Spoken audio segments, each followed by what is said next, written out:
Hello, everyone, and welcome to English Pod. My name is Marco. My name is Catherine, and today we're talking about going out for a drink.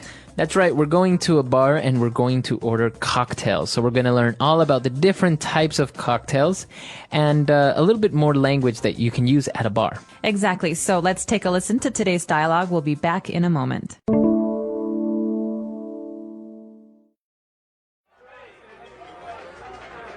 What can I get you? I'll have a Cosmo, please. Dude, you can't order a Cosmo. That's a lady's drink. You're embarrassing me.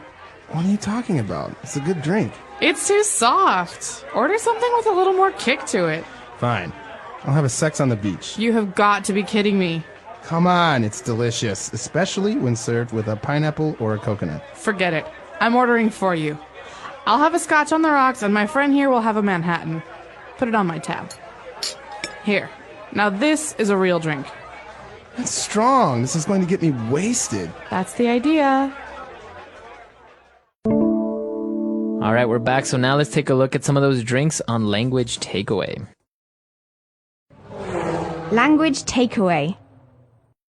So in Language Takeaway today, we're going to focus on the names of drinks. So we heard 4 of them in today's dialogue. What was that first one, Marco? The first one was a Cosmo, or also called a Cosmopolitan.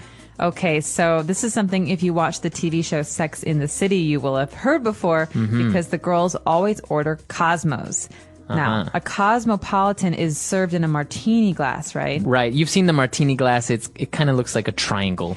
And it's very easy to spill. Yeah, that's right. So what does a Cosmo have? Because obviously a cocktail is a combination of different liquors or alcohol with maybe juices and stuff like that. So what does a Cosmo have?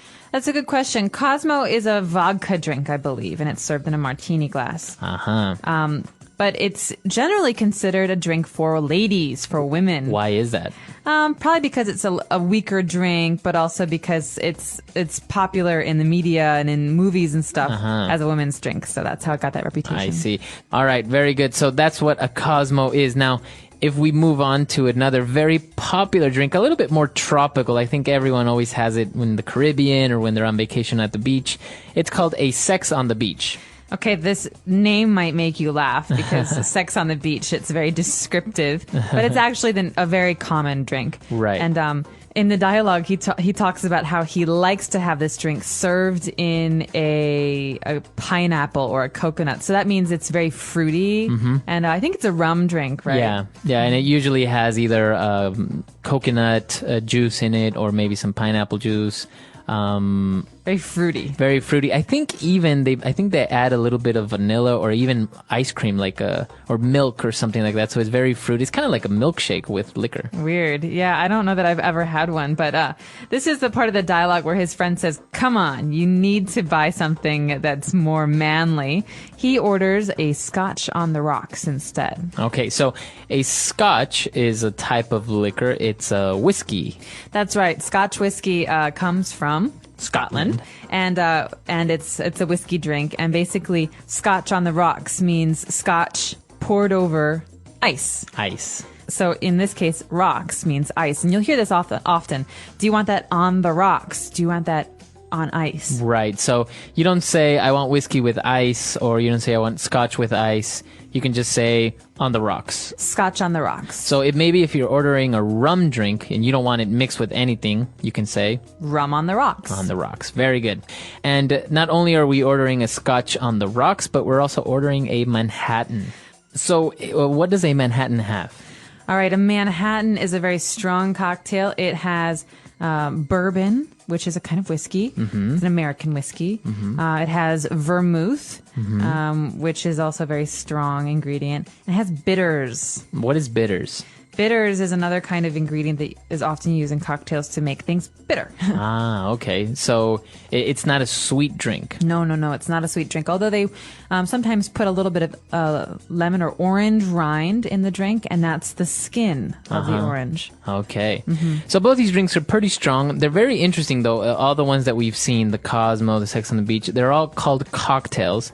And a cocktail has the characteristic that it usually has alcohol, right? That's right. So cocktail is is a mix of different ingredients, but is an alcohol-based drink. Okay. You can also get non-alcoholic cocktails, so there is that option. All right. Very good. So why don't we take a break? Let's listen to the dialogue again, and we'll be back in a bit with Fluency Builder.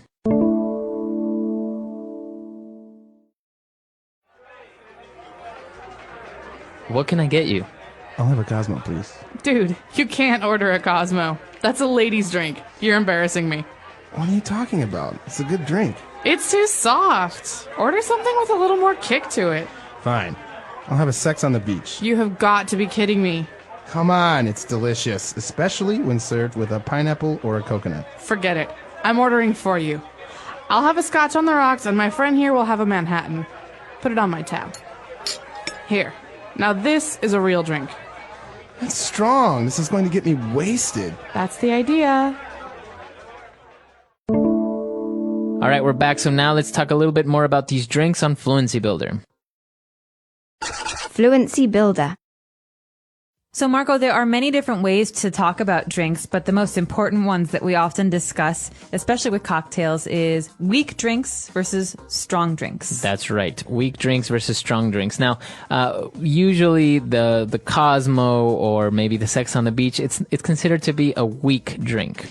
That's right. So it's not very strong because there's less alcohol. Like a Cosmo has fruit juice, like cranberry juice, and the Sex on the Beach is very fruity, so it makes it less alcohol-y. That's right. And actually, those two also have one type of alcohol, so it's not very strong. Whereas maybe a Manhattan has all this mix of bourbon and other drinks as well, so it'll be a strong alcoholic drink. Yeah, and Scotch on the Rocks is also very strong because it's just Scotch. Right, you're not mixing it with anything. No, there's just some ice and some Scotch, so that's a strong drink. Okay, so obviously his friend was saying that all those drinks are too weak.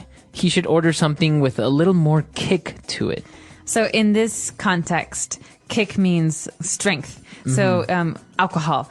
He wants a drink that's not weak, that's strong. So a strong drink has more kick than a weak drink. So can we use this with food or with other situations? You can, but with food, it usually means spice. So Indian food tends to have a lot of kick to it. That means it's very spicy. Okay, so with alcohol, it's strong. With food, it's usually spicy. If this rice has a kick to it, it means it's a little spicy. That's right. So just think about kick as meaning that something is strong or has a strong flavor. Okay, very good. Now, when they were ordering, they didn't pay immediately because she said, "Put it on my tab."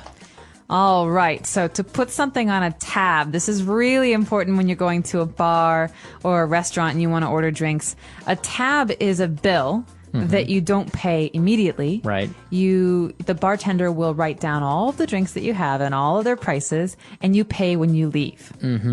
Okay, so if you put something on your tab, you'll pay it later or when you leave. That's right. So normally at a bar in America, you say, I want to start a tab. That means I want to start a bill. And you give the bartender your credit card, and he will keep your credit card until you leave. Oh, really? So he keeps your credit card until you leave? Because obviously, maybe you start a tab and then you want to leave and you don't want to pay, then it's a problem. Or people get a little bit drunk and they forget they have to pay. So bartenders now keep your credit card so that even if you forget to pay, they can charge you. Oh, wow. Okay.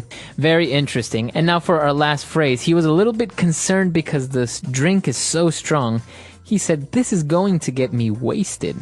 Okay, so to be wasted or to get wasted means to get very, very drunk. To drink too much. So if you say, "I'm wasted," it means I'm very drunk. I'm very drunk. Or you could say, "Oh, look at those boys over there. They're all wasted. They're all, being drunk and sick," and yeah. Okay, so it's a very informal, very casual, kind of a colloquial way of saying being drunk or being intoxicated. That's right. So it's something we often use with friends or as, with young people, but it's not something you want to use in your English class because it's not a good thing to be. Not a good thing to be wasted. Okay, very good. So now let's take a break and listen to our dialogue one last time, and we'll be back to talk a little bit more.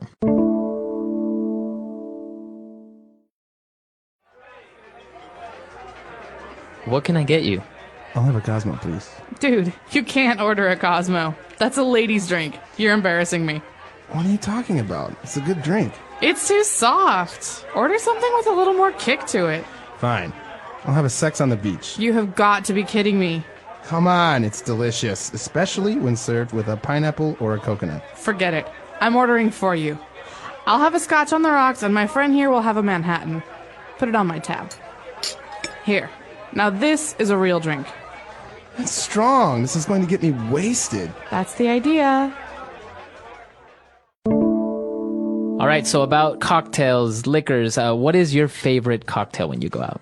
I almost always order gin and tonic. That's my cocktail. So gin is another type of liquor. That's right. Gin is another type of liquor like vodka or whiskey. It has a very unique taste. And tonic is a kind of water, but it has, a certain flavor to it, right? It has a flavor to it. So gin and tonic usually has some gin, some tonic water, and some lime. But the tonic water is kind of bubbly, That's right. It's bubbly. So I like bubbly drinks. So you like champagne and stuff like that. Yes, exactly. I see. What's your favorite? I am a whiskey guy, and so I usually order something like this, scotch on the rocks, or I never like to mix it with anything else. And especially, I really don't like having sweet drinks. So you're a purist. Kind of. It's just that, when the sweet alcohol and things that are sweet, I don't really think go that well together. No, I think I agree. Although there are some sweet alcohols. Our Italian friends will be familiar with limoncello, which is that it's a dessert liqueur, which tastes like lemon. Or also Kahlua, which is very sweet. It's kind of like it's a coffee alcohol, right? Right. So many people like to put Kahlua in their coffee to have Irish coffee. That's right. So actually, the alcoholic world is very vast, and actually, many people don't drink alcohol. Many people may have it occasionally. So, but the other interesting thing is that usually countries have a national alcoholic drink. So, for example, the Mexican national alcoholic drink would be tequila. That's right. Or Russian, or Eastern European vodka. So, so in your country, maybe you have a local or a national alcoholic drink. We would be very interested to know about. That's right. Let us know. Our website is englishpod.com. We'll see you guys there. All right, guys. See you. Bye. Bye.